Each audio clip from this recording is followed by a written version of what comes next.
Are your kids constantly in timeout? Are you confused with how to discipline your children these days? Well, here to help redefine what the term discipline maybe should even mean is psychologist and mom herself, Amy Trout. Good morning. Good morning. Welcome back. Thank you. You're speaking my language this morning. We're talking about toddlers. So for those of you who have toddlers at home, I think you're really going to appreciate this.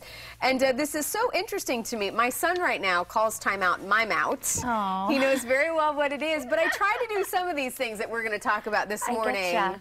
It's so hard. Talk about this and maybe kind of redefining what discipline is and why that's important. Yeah, like discipline, really we have to think about it as like training, as teaching. You know, if you think of like the root word disciple, we're making little disciples. And so if you think about that. Oh, I don't think I realized that's where, yeah. You know, so if you think about it like that, like it's not really, it ends up being, when we're reactive, it ends up being punishment. Punishment. And we all fall into that. It's really easy to do. But what we don't want to do is live that way, because it's not good for them and it's not good for us, like nonstop, you know. And again, guilty. We've all done it.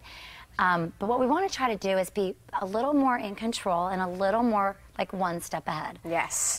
Just one step ahead of playing what might offense become rather than just constantly defense. Yes, exactly. You know, and then, you know, we're going to have to deal with like correction measures as well. That's not going to like not happen. But because that's a part of growing up. That's a part of how we learn how to face, you know, what we've done wrong. There are consequences for behavior, Yeah. right? And sometimes, you know, we have to enforce some consequences externally. Sometimes life brings them naturally, right? But no, but we want to really keep our own sanity, keep our own peace, keep peace in our home, peace in the marriage. Starting out on the same page with what expectations are is a really important facet of discipline. So like if same page of spouse, with the spouse, making sure you both are in agreement with how you handle things. Exactly, or like with what the rules are, with what the expectations are, because if there's discrepancies that are pretty big between spouses, translated down to kids, kids are confused, right? Like how in the world are they going to know? Now then they have to decode like, oh wait, mom's home, oh wait, dad's home, oh wait, they're both here, now who do I? You know, and so we want to be pretty clear as much as we can. If it's cool for you to like let your kid run around with a snack, okay, is it cool with dad?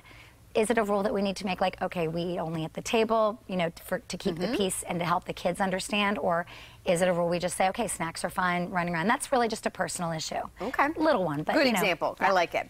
You say this breaks down into two big categories and really kind of defeating this and maybe changing how we discipline. Yeah. One is prevention, which is we were talking about the so important. Being on the offense. So what does that mean, preventing? How can we do that better as parents? We have to open our eyes. Okay, we can't go through situations kind of caught up in our own conversations, caught up in our own texting, caught up in our own, you know, we have to open our eyes to what our kids are doing and what's around them. Now, that's not being like this hyper-focused, like, you know, crazy parent that's stacking up every block. Parent, we don't want to be that. But we have to know if we're going in a new situation, we have to scan the area, look for dangers, look for situations that they might naturally be drawn to, that might not be good for them. You know your kiddo, right? You kind of know what's going to like lure them away from you.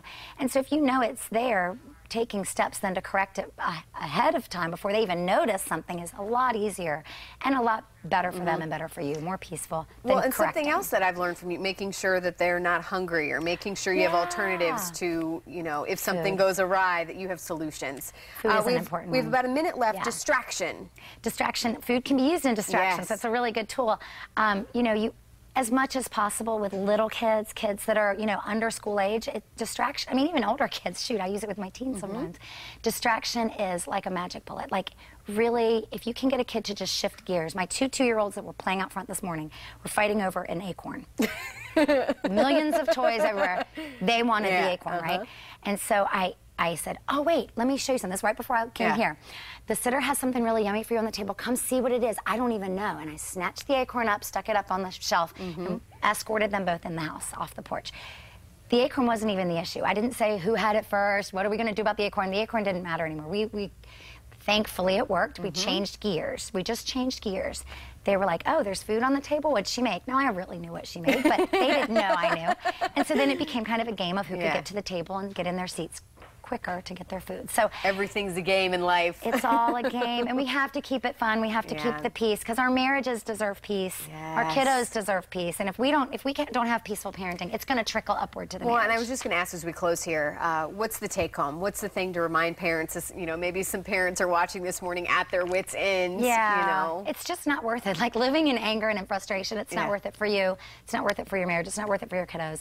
Like, as much as possible, take a step back and go, okay, let me clarify, what are my expectations? What are my non-negotiables? What do I really not care about? And it can be, pick your battles. Let me be really clear about that, right, with my partner and with the kids. Let's set up some rules. My little one likes the word rules, and he knows, oh wow, it's a rule we hold hands across the street, not just take my hand. The rule cues him. This is important. Set up the parameters, be very clear, prevent what you can, have little tricks in your pocket, and then distract, distract, distract. I get it. Shift gears. I love it. Perfect. Amy, thank you so much. We love when you're here. Thank you. It's good to